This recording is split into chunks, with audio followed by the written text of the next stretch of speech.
청취자 여러분 안녕하십니까? 연구 없이는 좋은 수업을 만들 수 없다. 영어 교육의 이슈와 연구, 수업을 리뷰하여 연구와 수업의 인사이트를 제공하는 최영수의 빅터입니다. 요즘 헬스장을 가보면 처음 보는 사람들이 굉장히 많이 있습니다. 정말 새해 다짐 중에 빠지지 않는 것이 다이어트라고 할 정도로 새해에는 지난해와 다른 삶을 살기 위해서 노력하고 있는 모습을 보이는 것 같습니다. 근데 많은 다이어트 고수들은 말합니다. 급하게 빼는 것보다 유지하는 것이 더 힘들다고. 영어도 비슷한 것 같습니다. 급하게 빠르게 배워서는 한계가 있는 것 같습니다. 최영수의 영어 교육 팟캐스트 2024년 2화 시작합니다.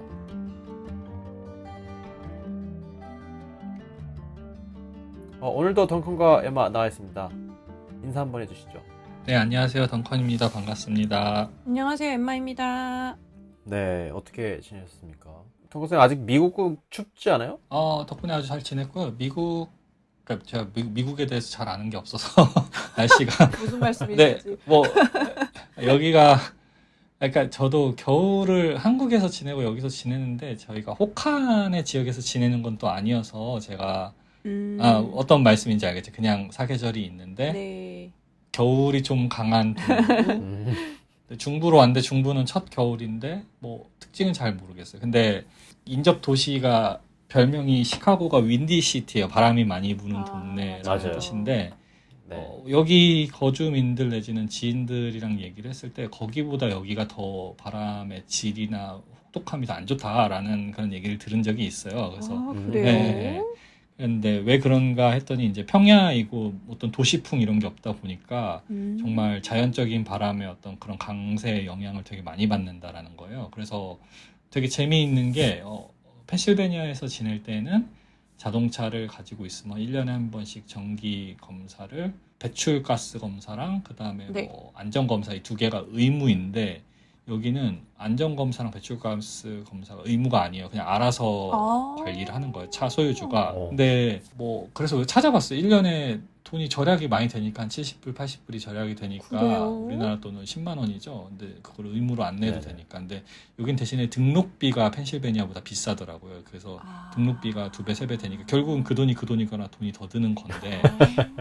그렇죠. 근데 그 배출가스 검사 얘기 없는 거에 대해서 왜 그런지 찾아봤더니 네.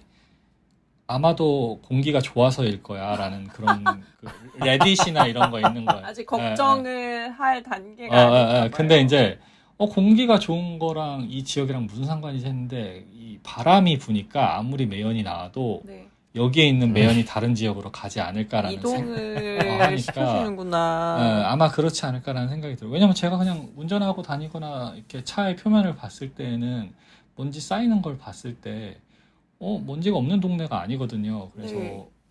공기의 질이 좋나라는 의심이 들었는데 이거를 날려보내는구나라는 생각이 들어요. 바람 진짜 많이 불거든요. 그래서 그렇구나라는 생각이 들었어요. 그래서 참 한 지역에서 산다라는 게 이 어떤 자연의 영향을 우리가 안 집에만 있는 건 또 아니니까. 그렇죠. 네, 네. 거긴 너무 또 평지 지역이고 산도 많이 없잖아요. 정말 놀랐어요. 왜냐하면 펜실베니아는 그래도 산이 많은 지역이 시골이지만 산이 그래도 운전해서 1시간이라도 가면 맞아요. 나오는 지역이고 뒷동산도 있고 그랬었는데 네. 여기는 정말 사방에 산이 없고 뭐 강이 흐르면 좀 지형이 달라요. 강들이 조금씩 색강들이 있어서 지형이 다른 거 있는데 우리나라처럼 산지에 둘러싸인 곳은 정말 별로 많지 않겠구나라는 생각이 들어요. 맞습니다. 그래도 강은 좀 있잖아요. 네, 있어요. 강도 있고 제가 사는 지역의 대학 캠퍼스도 강이 캠퍼스를 반으로 나눠가지고 대학들이 달라요. 큰 강은 아니에요. 우리나라의 한강은 정말 세계적으로도 큰 강에 맞아요. 속하고요. 여기서 말하는 강은 우리나라의 개천 정도의 크기의 강 것도 있고 개천은 좀 정말 그 정도의 느낌. 근데 가능성이 있어요. 맞아요. 네. 맞아요. 진짜 그렇고. 그래서 어쨌든 뭐 지형을 특별히 뭐 느낄 만한 게 없다 보니까 그래서 사람들이 그런 걷기나 뛰는 걸 정말 편리하게 할 수 있는 동네인 것 같기도 해요. 평평하니까. 네. 거기서 낚시라도 좀 하셔야지. 그러게 그 생각은 못 해봤네. 아마 그럴 거. 그래서 사람들 차에다가 위에다 이렇게 카누 싣고 다니는 사람들 정말 네네. 많거든요. 그게 이제 빅터 선생님이 말씀하신 대로 뭐 낚시나 아니면 강에 사는 레저 스포츠들을 하는 사람이 아마 그쵸, 되게 그쵸. 많은 것 같아요. 네. 원래 중부랑 미시시피로 가면서 이제 그 낚시가 엄청 또 그 호수도 많고 강도 많아가지고 맞아요, 맞아요. 되게 그런 거를 많이 하려고 하죠, 사람들이. 왜 플라이피시라도 피싱이라도 하시면서 이제 세월을 낚는. 생각 못 해봤는데 한번 찾아봐야겠네. 예. 에마쌤은 어떻게 지냈습니까? 네, 저도 새해 맞이 잘 지내고 있고요. 제가 지금 쓰고 있는 노트북이 한 4년 정도 돼서 얘가 지금 생명을 거의 잃어가고 있어가지고 새로 사려고 알아보고 있는데 요새 나오는 노트북들은 다 AI와 뭔가를 같이 할 수 있다 이런 신기능을 계속 강조를 하는 거예요. 그래서 삼성 요즘에 특히 그런 거 밀고 있잖아요. 네, 저는 그램 사려고 보고 있는데 그램도 뭐 AI 제 뭐 자세히 읽어보진 않았는데 뭐 AI와 뭘 할 수 있다가 되게 중요한 광고 멘트 중에 하나였어요. 왜 막 요새 이미지로 막 소개를 하잖아요. 이 노트북의 신기능에 대해서. 근데 거의 한 세 번째 안에 드는 주요한 신기능으로 홍보를 하더라고요. 그래서 진짜로 이제 기계와 소통하며 기계와 협력하며 살아가야 되는 시대가 왔구나라는 게 너무 느껴졌어요. 맞아요. 뭐 말로는 2027년 뭐 이 정도 되면은 거의 모든 기계에 AI가 들어가서 뭐 할 수 있다고 뭐 얘기를 하긴 하는데 모르죠. 3년밖에 안 남았는데 하긴 뭐 3년이면은 요즘에는 기술이 막 엄청나게 변하긴 하긴 해요. 네. 저는 얼마 전에 그 왜 연말 되면은 왓챠피디아 에서 그 자기가 지금까지 그 올해 봤던 영화들하고 이제 몇 편 봤고 뭐 이런 거를 네. 집계해서 해가지고, 주는구나. 네. 네, 집계해서 주는데 제가 작년에 108개였나? 네? 106개였나? 왓챠에서 제공하는 것만 그렇게 많이 본 거예요? 아니면 그냥 다른 데서 본 것도 거기에다 넣고 있는 거예요? 그러니까 왓챠에서 본 게 아니라 그냥 제가 그 왓챠피디아는 이제 그 레이팅을 하는 곳이에요. 평가를 하는 곳. 네네네. 그래서 그 영화를 보고 뭐 시즌을 보고서 평가를 하는 게 있는데 블로깅을 거기다 하고 계셨던 거죠. 자기가 본 것들에 대한 것을. 그죠? 네네네 뭐 그런 거죠.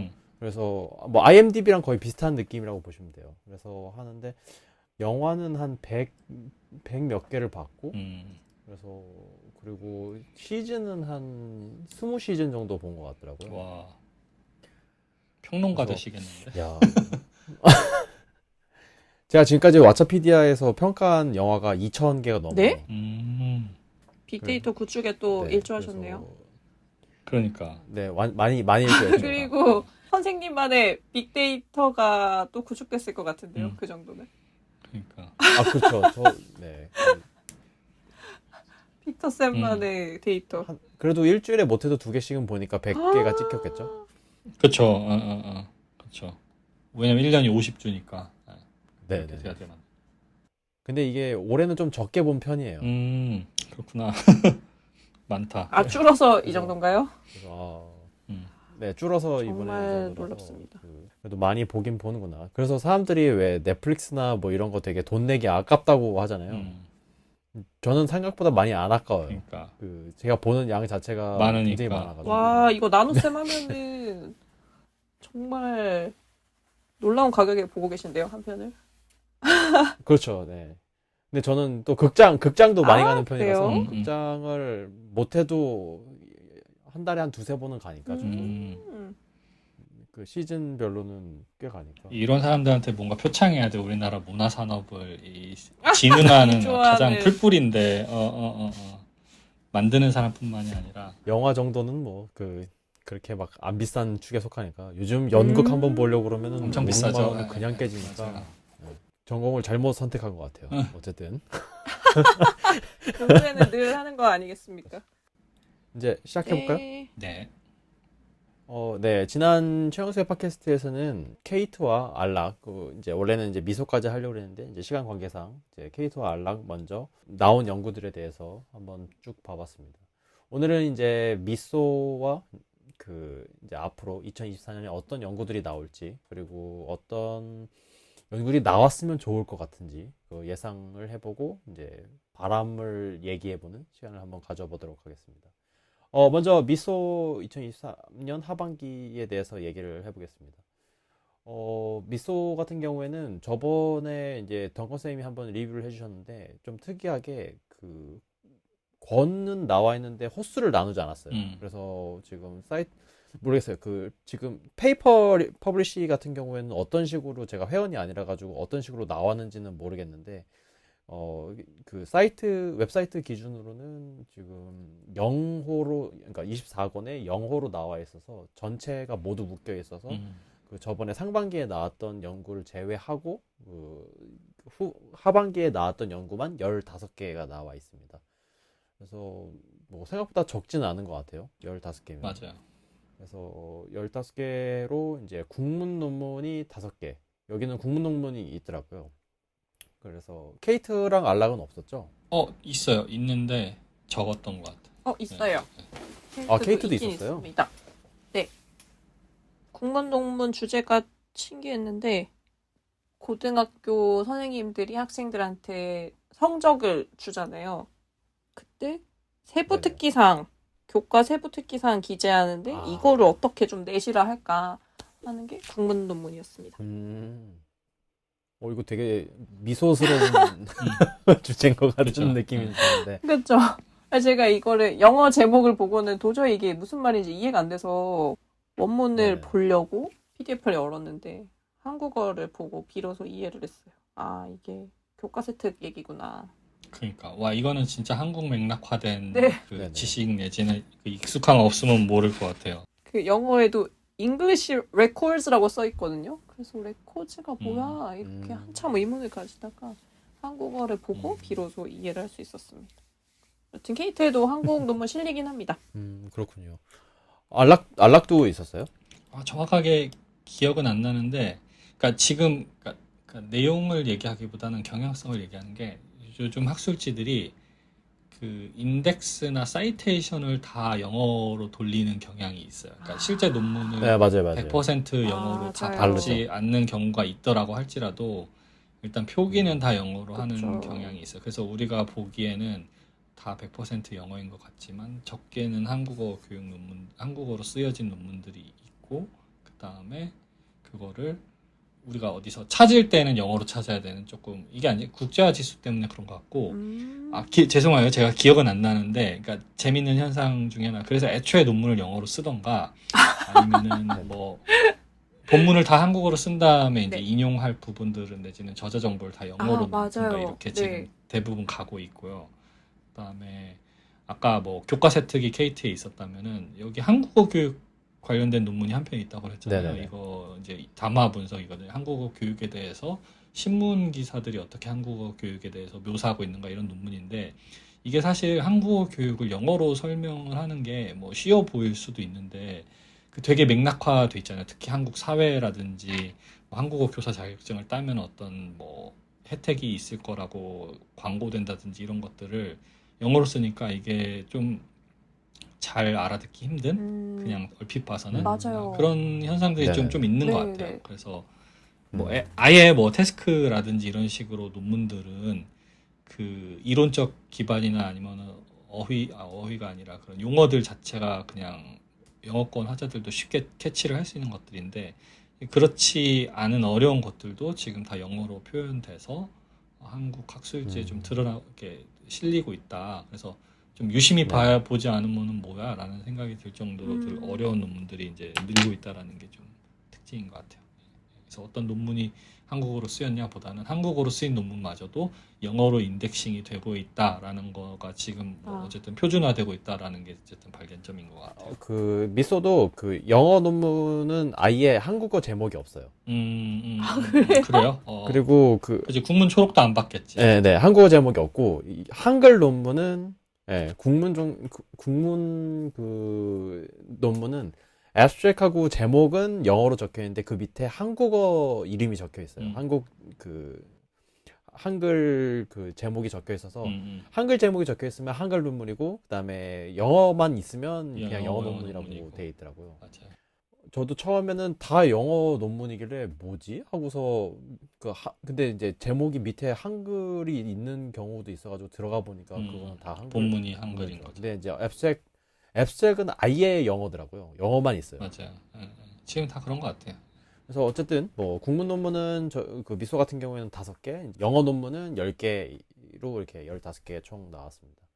그리고 여기서는 저희 그 뭐 케이트도 그렇고 알락도 그렇고 다른 나라에 대한 상황이 있었겠지만 그 여기서는 딱 한 개 있었어요. 중국 상황이. 아. 중국 그 해외 상황 논문이 하나 있었고요. 네, 좀 이따 설명을 드릴게요.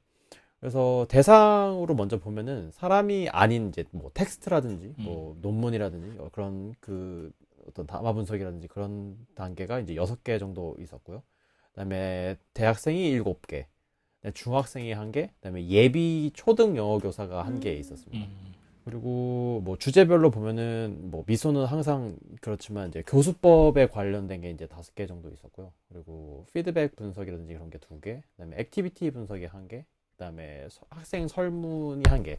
이 학생 설문이 대한 게 저거였어요. 중국 상황에 대한 내용이었거든요. 코로나 이제 이후에 학생들의 학습 지속 의지를 저해하는 요소들이 뭐가 있을까 해서 설문을 돌린 거였는데 그 중국 대학생이 한 413명을 대상으로 그 설문을 아이고, 돌린 거라서 부럽다. 그래서 사실 이게 이 정도 데이터셋이 아니었으면은 그 실리기 어려운 느낌의 그 논문인데 연구인데 데이터셋이 400개나 되는 그런 거라서 그리고 이제 상황이 이제 코로나 이후에 이제 학습 저해 요인을 보는 거기 때문에 그래도 게재가 되지 않았을까 하는 생각이 좀 있는 것 같아요. 그리고 교사 분석이 1개, 그다음에 주제나 키워드 문헌 분석이 3개, 그다음에 이번 그 미소에서 제가 가장 그 읽어보고 싶은 주제가 이거였는데 난독증 한 학생을 분석한 게 1개 있었어요. 그 이 난독증 같은 그 이게 이번에 주제 중에서 가장 특이한 그 주제이자 그리고 그 가장 감명 깊고 읽어보고 싶은 것 중에 하나였는데 이 난독증을 앓고 있는 이제 학생의 에러 패턴을 연구해가지고 그 에러 패턴을 분석한 연구였거든요. 근데 이게 또 그냥 한 번만 한 게 아니라 2년 동안 한 연구예요. 그래서 초등학교 6학년 때부터 중학교 1학년 때까지 연구를 한 롱지튜디널 스터디라고 그래서 되게 한 번쯤은 읽어보면 좋을 것 같은 그런 느낌의 연구인 것 같습니다. 그리고 이번에 이제 미소도 마찬가지로 그 교과서 분석이 1개가 실렸어요. 그래서 초등 영어 교재 12종을 이제 분석을 했는데 그 중에 이제 Grammar Practice Activity에 관한 것만 이제 따서 분석을 했습니다. 그래서 이것도 되게 재밌는 그 주제 중에 하나였습니다. 그 미소가 왜 그런지 모르겠는데 생각보다 그 텍스트에 관련된 그 뭐 그러니까 뭐 논문들의 인트로덕션을 연구한 논문이 있었거든요. 되게 안락에서 할 것 같은 연구가 여기 하나 실렸어요. 그래서 그러니까 인트로덕션에서 그 연구 인트로덕션에서 사용된 그 exemplification에 대한 그 어휘 분석을 했는데 되게 안락에서 했었으면은 더 좋았을 것 같은 그런 논문이 실려가지고 미소도 되게 많이 바뀌었구나 라는 생각이 좀 드는 연구였던 것 같아요. 오히려 이번에 그 상반기랑 다르게 하반기에 이제 미소 같은 경우에는 진짜 뭔가 학교가 되게 다양해지고 커졌다라는 느낌이 확실하게 드는 호였던 것 같습니다. 아까 난독증 연구 네네. 발표를 학술대에서 하시는 걸 제가 들었거든요. 그 같은 오. 장소에 있어가지고 선생님이 얘기해 주신 걸 들었는데 네네. 자녀를 데리고 하신 연구라고 들었어요. 그래서 이 장기 연구가 가능했습니다. 가능했다. 네. 학위도 그걸로 받으셨겠네 아마 그렇게 했으면 학위도 그걸로 받아야 이 정도로 되잖아요. 장기적으로 해야죠. 그렇죠. 크게 네. 했으면 네. 아니 펀딩을 따셔서 했다고 했나? 아무튼 네, 되게 공을 많이 들인 연구라고 하셨어요. 근데 이 난독증 약간 그러니까 그냥 거의 뭐 수박 겉핥기식으로 읽어보긴 했는데 되게 특이한 그 증상이더라고요. 난독증 그러니까 그냥 사람들이 난독증이라고 그러면은 그냥 잘 못 읽는구나라 정도만 생각을 하잖아요. 근데 이제 그거를 뭐 새로운 단어를 창조해내기도 하고 뭐 어떻게 보면 그 요소들이 되게 다양하더라고요. 그 패턴 자체가. 그래서 그걸 분석해 보는 게 되게 재미있는 그런 패턴을 분석해가지고 이게 어떤 식으로 그러니까 학습이 되고 그리고 학습이 안 되는지를 알 수 있는 거잖아요. 어떻게 그쵸. 보면은. 맞아요. 그래서 그거를 이렇게 엿볼 수 있는 부분이라서 생각보다 그 주제가 굉장히 흥미로웠다라는 생각이 네. 이게 제가 기억하는 바로는 어쨌든 선생님이 미국에 계실 때 자녀도 같이 있는 상황이었고, 그리고 말씀하셨던 게 모국어를 대상으로 한 난독증 연구는 그래도 좀 진행이 되고 있는데, 어쨌든 미국 같은 경우에는 이런 분야에도 관심이 많잖아요. 근데 외국어로 영어를 배우는 사람에 대한 연구를 찾기가 되게 어려웠다라고 말씀하신 기억이 나요. 그러니까 되게 그 분야가 하나 들어가고 하나 들어가고 또 하나 들어가는 느낌의 되게 되게 유니크하잖아요. 사실 이런 주제가 어디 있어요, 솔직히. 네, 네. 맥락 자체가 그쵸. 그런데 우리나라는 이제 교육을 할 때 학생들이 진짜 심각한 상황이 아니면 특수교육에 넣지 않는 경우도 많고 또 특수교육을 받아야 되는 대상자인지 대상자이지 않은지에 대한 어떤 그런 판단 내지는 도구가 이렇게 널리 활용되지 아직 못한 그런 경험, 그러니까 부모가 얼마나 관심이 있냐의 그 결정을 되게 많이 받는 경우가 대부분이라고 치면은 이제 뭐 미국 교육기관 같은 경우에는 여러 가지 상황 내지는 이해 당사자들이 같이 힘을 합쳐가지고 학생들의 특수교육 여부를 결정하기도 하고 혹은 특수교육의 접근성 자체가 되게 크다 보니까 뭐 우리나라에서 난독증에 해당하는 그런 트리트먼트가 필요한 사람들도 아마 우리나라에서는 못 받더라도 미국에서는 받을 수 있는 경우도 있고 네, 혹은 맞아요. 그죠? 예, 그래서 아마 그런 면에서 봤을 때 우리가 외국인으로서 이제 해외에서 모국어가 아닌 학습 상황에서 맞닥뜨렸을 때 이런 특수교육적 상황, 어떤 난독 증상이 아니더라도 특수교육적 상황이 되게 필요한 그런 경우들이 있잖아요. 그래서 아마 이런 주제들에 관련된 연구들은 앞으로도 계속 좀 되게 주목받지 않을까라는 그런 생각이 들어요. 그래서 뭐 이분 같은 경우에는 그런 케이스를 명확하게 확정을 짓고서 했지만 설령 난독을 우리가 어떤 증세로서 판명이 되지 않은 케이스일지라도 우리가 되게 적용 가능하게 생각할 수 있는 부분들이 되게 있는 건 거죠. 그래서 그 스펙트럼이 되게 넓잖아요. 나이도 그렇고. 그래서 소위 말하는 난독이라고 불리거나 학습에 어려운 요소들이 되게 많은 것들이 있는데 좀 언어교육 쪽 논문에서도 좀 그런 부분을 건드리는 포인트는 되게 필요한데 네. 우리가 보는 언어교육 논문들에서는 대부분 이제 교수학습 이론에 기반한 것들이 많다 보니까 이런 맞아요. 주제들이 되게 드물 수밖에 없는 것 같아요. 사실 뭐 이걸 이제 약간 보면서 생각이 든 게 제 친구 중에 옛날에 고등학교 친구였는데 네네. 난독증이 있는 친구가 하나 어. 있었어요. 음, 그러니까 말도 진짜 잘하고 뭐 같이 놀기도 잘하고 다 하는데 그 왜 항상 한국 학습 한국 학습자들뿐만 아니라 이제 모든 학교에서는 왜 자 3번 일어나서 뭘 읽어봐 이게 맞아요. 어쩔 수 약간 없어요. 뭐랄까 그 국룰이잖아요, 국룰. 네네. 그럼요. 3일, 3번. 네, 그렇죠. 이거 뭐 외국에서도 마찬가지인 것 같은데 항상 그걸 할 때마다 친구가 이제 글을 못 읽어요, 아예. 그러다 보니까 그러니까 그때 당시에는 이걸 왜 못 읽지 이해도 안 되지만 그 되게 웃음거리가 되잖아요, 사람들이. 그리고 그 사람이 이제 모자르다고 보는데 이게 사실은 뭐랄까 병리학적으로 다가가 되는 거 아닌가요? 그렇죠. 예, 그럴 네, 수밖에 난독증이. 없죠.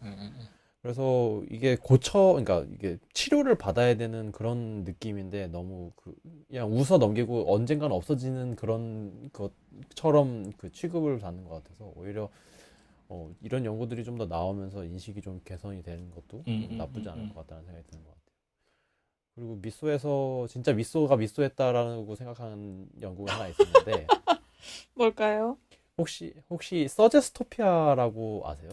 옛날에 배웠던 거죠. 예. 네. 암시적 그 교육. 교수법 수업.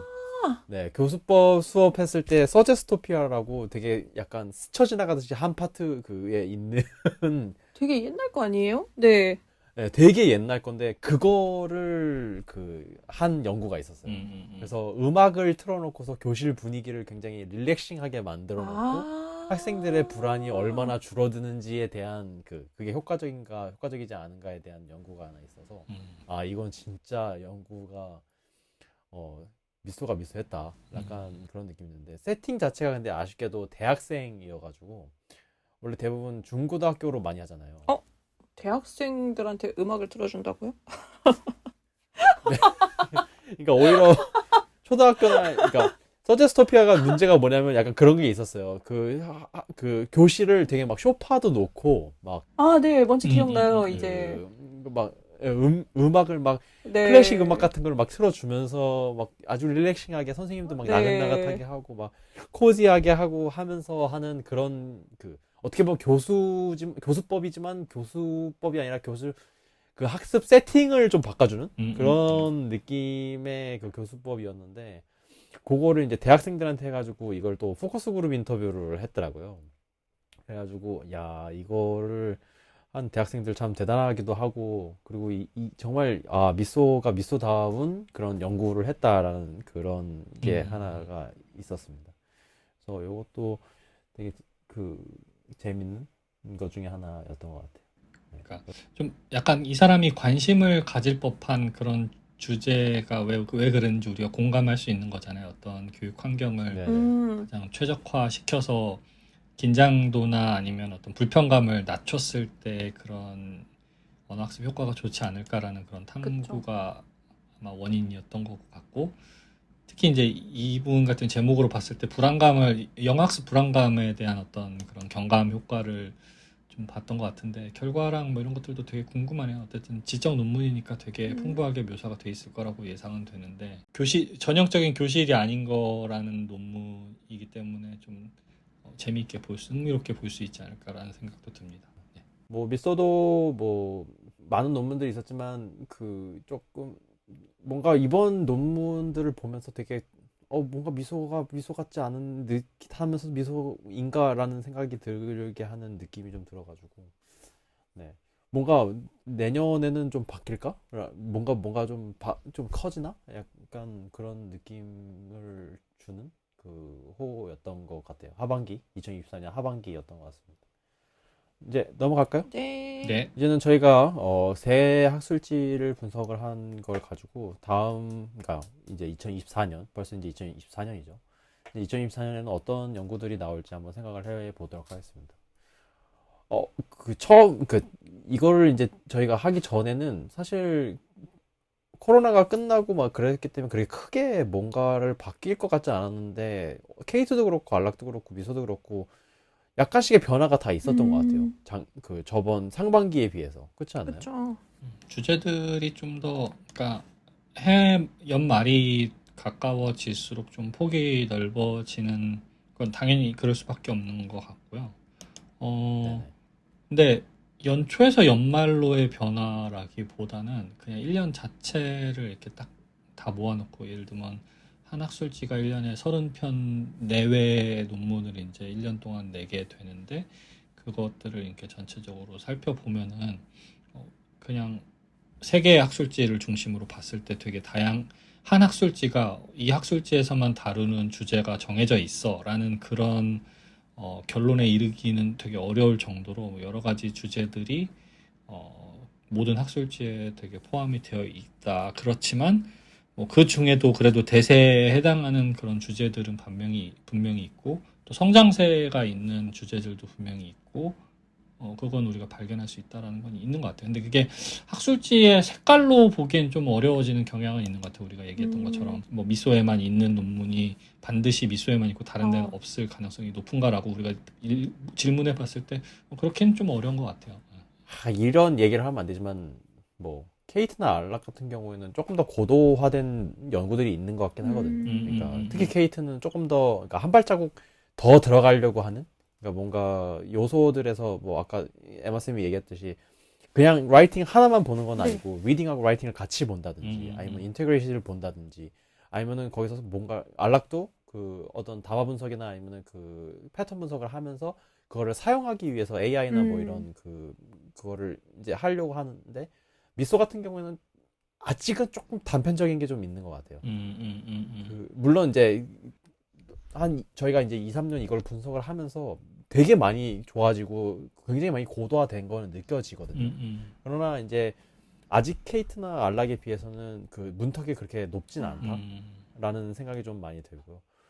그리고 이번에 케이트를 보면서는 문턱이 그러니까 주제 다양성 때문에 문턱이 어떻게 보면은 조금 낮아졌다. 물론 좀 더 이제 복잡한 연구를 해야 되겠지만 그런 생각이 드는 것 같기도 하고, 그리고 주제별로 봤을 때도 알락하고 케이트 둘 다 되게 다양한 주제를 지금 엄청 오픈해서 여는 느낌이 들어가지고 그런 부분은 계속해서 가져갈 것 같긴 해요. 그리고 아까 그 덩건쌤이 얘기했듯이 그 한국어 교육에 대한 그게 굉장히 세팅이 이제 많이 느는 것 같아서 이제 한국어 교육이 아직은 아쉽지만 한국에서만 이루어지잖아요. 대부분 한 뭐 80% 정도는. 그래서 외국에서 지금 한국어 교육을 하고 있는 세팅도 한번 볼 수 있으면 되게 좋지 않을까라는 생각이 좀 있는 것 같겠네요. 어차피 범주적으로 보면은 이게 언어 교육에 다 들어가는 거기 때문에 언어 학습에 대한 것들은 어떻게 보면 교양성도 있고 그 학습 요소에 또 차이점도 있을 수 있으니까 영어랑 그런 걸 같이 분석하고 보면은 재밌을 것 같다라는 생각이 좀 들긴 합니다. 맞습니다.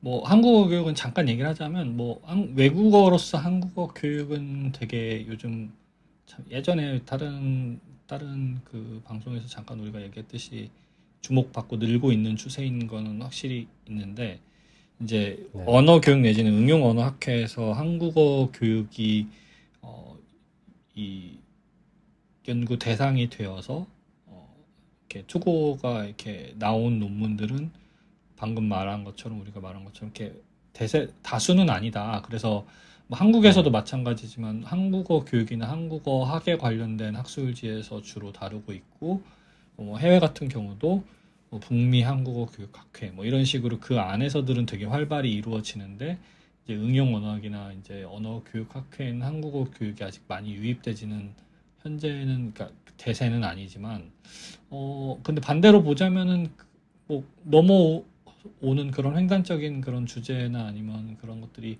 확실히 늘고는 있는 것 같아요. 왜냐하면 지금 아까 말했다시피 영어 교육학으로 이렇게 확정된 그런 학술지나 그런 학회들의 수가 많지 않고, 오히려 뭐 언어 교육 네네. 내지는 응용 언어 혹은 코퍼스 이런 식으로 가게 되면은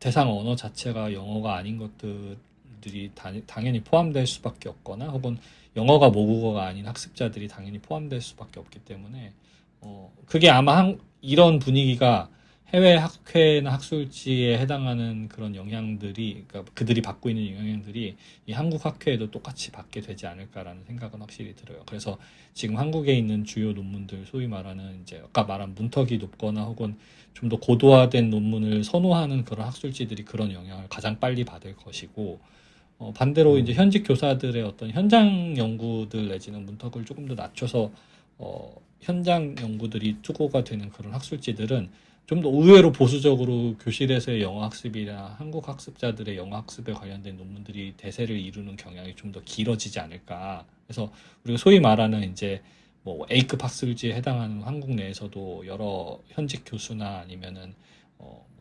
최신 경향을 다루는 대학원생들이 하는 논문들은 의외로 다중 언어 학습자들의 논문이나 아니면 해외 사례들이 우리가 잠깐 기대했던 것처럼 더 빨리 더 많이 늘어나는 경향이 2024년에 좀 더 오지 않을까, 예전보다 더 빨리 그런 예상은 들어요. 그래서 이거를 확실하게 하기 위해서 제도적으로 본인들의 학술지를 국제화하기 위해서 인덱싱을 뭐 스코퍼스에 올리는 학술지도 있고, 아니면 뭐 포매팅을 워드로 한다든지, 아니면은 뭐 예를 들면은 뭐 우리가 잠깐 아까 언급했던 것처럼 모든 인덱싱은 영어로 하고 그 논문 자체가 한국어로 쓰였든 영어로 쓰였든 인덱싱을 영어로 한다든지, 예를 들면 참고문헌이라든지 이런 것들은 다 영어로 바꾼다든지, 이런 것들이 결국 그러한 흐름이나 목표를 따라가기 위해서 가는 것 같아요.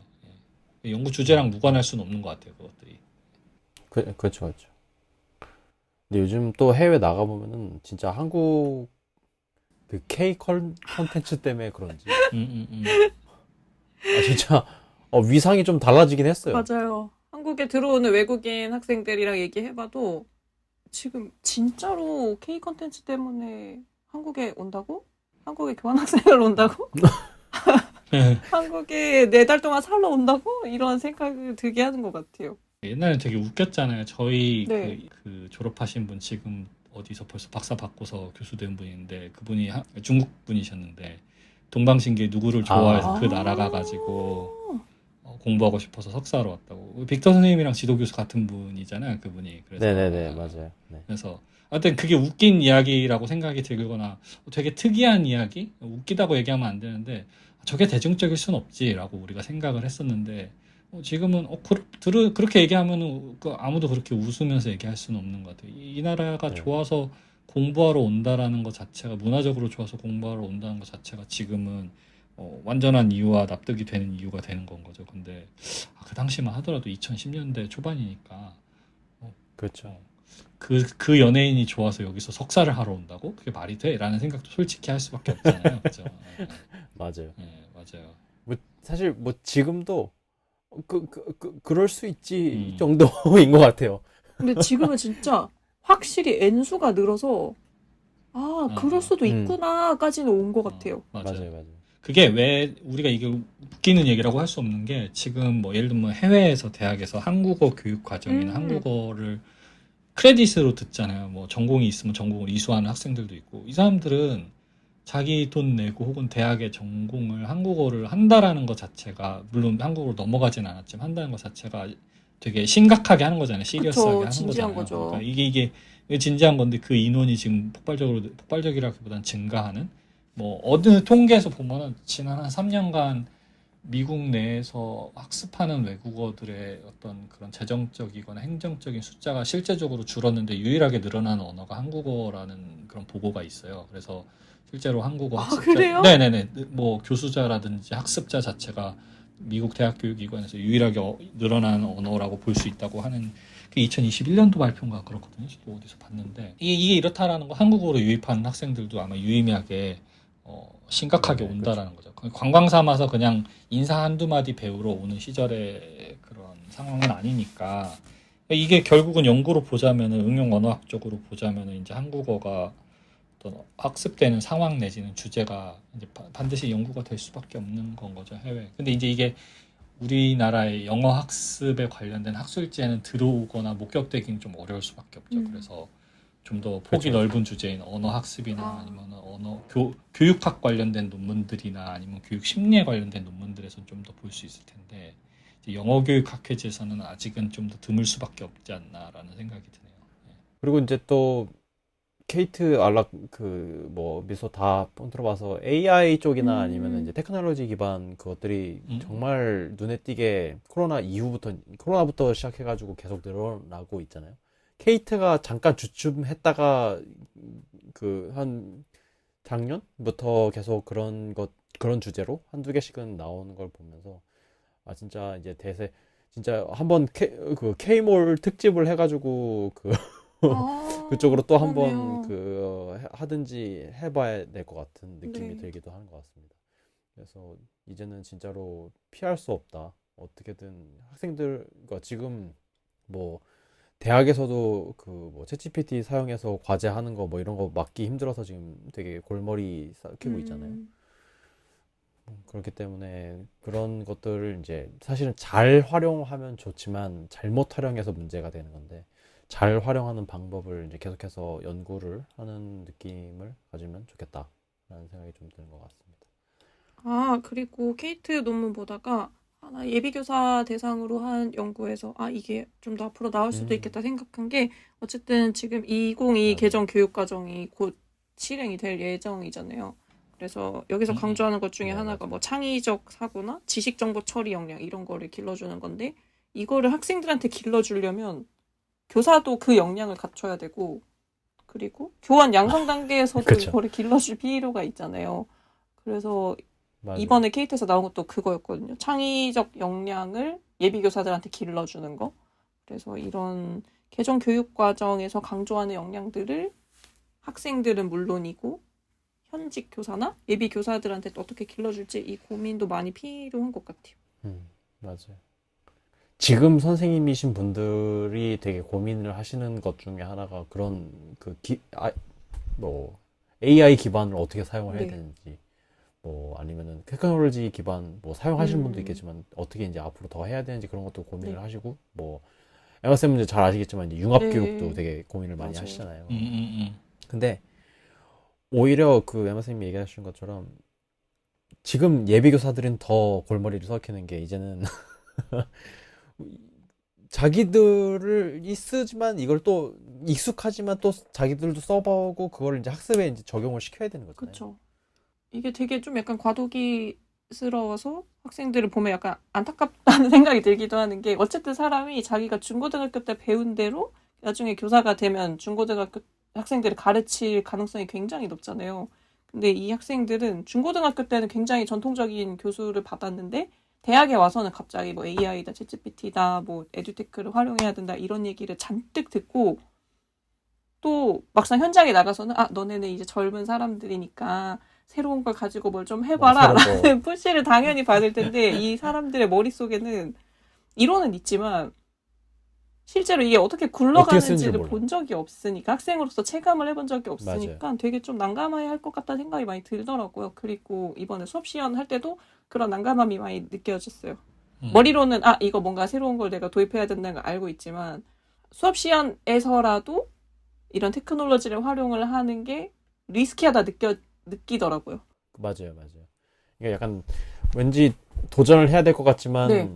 결국 짜고 나오는 거는 태스크가 굉장히 좀 고전적인 방식? 그러니까 새로운 그 미디엄으로 드릴을 똑같이 하고 있는 느낌이랄까? 네, 근데 그런 피드백도 많이 있었어요. 이거는 테크놀로지에 탈을 썼지만 실제로는 이렇게 반복학습 아니냐, 뭐 이런 얘기도 나오는 만큼 학생들 사이에서도 좀 고민이 그러니까 예비 교사들 사이에서도 고민이 많은 주제인 것 같아요. 이제 학술지에서도 이제 계속 이렇게 나오고 있는 것 보면은 이제 되게 엄청 뭔가가 도약했잖아요, 사실. 네. 코로나로 한번 도약을 하고 그리고 이제 갑자기 또 AI 생성형 AI가 나오면서 갑자기 또 도약을 2번이나 이거를 해버렸기 때문에 이제는 뭔가가 이제 브레이크스루가 나와야 되지 않을까 학습에서도 이제 그러니까 지금 뚝이 무너졌는데 이제 계속 그 손으로 막고 있을 수는 없으니까 그거를 좀 더 할 수 있는 그런 계기가 되고 또 학술지가 그런 주제들로 많이 나왔으면 좋을 것 같습니다. 잠깐 방금 했던 얘기를 좀 같이 보태자면은 지금 교육 과정 개정도 그렇고 학제의 개편도 일어나고 있고 그렇다 보니까 되게 학년 구분 이런 것들도 있기는 하지만 되게 어렵잖아요. 그래서 교사들의 맞아요. 그런 교사 교육 내지는 교사들의 전문성 신장 자체가 이러한 변화들에 되게 영향 아래 있는데 재빠르게 대처를 해야 되지만 또 현실은 또 버겁잖아요. 또 평가도 해야 되고 교육과정도 그대로 운영해야 되다 보니까 그런 어려움들이 있는 것 같아요. 그래서 교사 교육기관 그러니까 현직 교사가 아닌 이제 예비 교사들 양성하는 교육기관에서는 좀 그런 유연성을 좀 더 발휘할 수 있지만 적어도 현직 교사들이 있는 지금 현재 자신의 그런 그 위치 안에서는 되게 많은 어려움이 있을 것 같다. 그래서 우리가 지금 영어가 아무리 절대 평가로 바뀐다 이렇게 해도 영어가 가지고 있는 어떤 그런 영향력이라든지 아니면 평가 척도로서 되게 큰 권력을 가지고 있잖아요. 영어 교과 자체가. 그래서 이 교사들의 부담이나 업무 자체가 증가하고 있고 지금 현장에 대한 어떤 필요나 목소리 자체는 연구에도 드러났듯이 되게 많은 어떤 최신 기술이라든지 아니면 여러 가지 과업을 시도해 보는 것을 통해서 학습자들의 언어 학습 능력과 그다음에 언어 수행 능력을 늘려야 된다라는 것들은 우리가 연구의 주제를 통해서 우리가 알 수 있는데 이 교사들이 이 현장에서 경험하고 있는 이런 복잡한 그런 변화와 그리고 책임에 해당하는 것들은 또 그들 나름대로 또 몫인 거잖아요. 그렇다 보니까 네. 이게 지금 되게 어렵지 않을까라는 생각이 들어요. 그래서 연구에 관련돼 있어서는 되게 많은 힘과 에너지를 줄 수 있고 또 학습자들한테도 유의미하고 즐거운 경험을 줄 수 있는 연구들이 당연히 있을 것이고 앞으로도 이어질 것인데 적어도 이것들을 실행을 하거나 아니면 이것들에 대해서 고민을 하거나 유용성에 대해서 생각을 하는 교사들 입장에서는 마냥 즐겁고 마냥 오픈되어 있지만은 또 않지 않을까라는 그런 예측도 들고 그렇습니다. 특히 지금 우리가 작년부터 계속 예상했던 게 이제 교육과정이랑 교재 개편들이 지금 이제 모두 일반화가 되는 연도가 이제 왔는데 이미 실행한 학교들도 있고 이 네. 기간 자체가 지금 과도기인데 이 과도기를 즐겁게만 보내고 있을까라는 생각이 들어요. 아. 네, 그렇지 않을 가능성이 매우 크죠. 지금 정 선생님이 말씀하신 거 듣다가 보니까 저것도 나오겠네요. 이제 또 작년부터 계속 얘기하고 있어서 그렇지만 교육과정 변화에 따른 네. 학습 그 뭐지 음.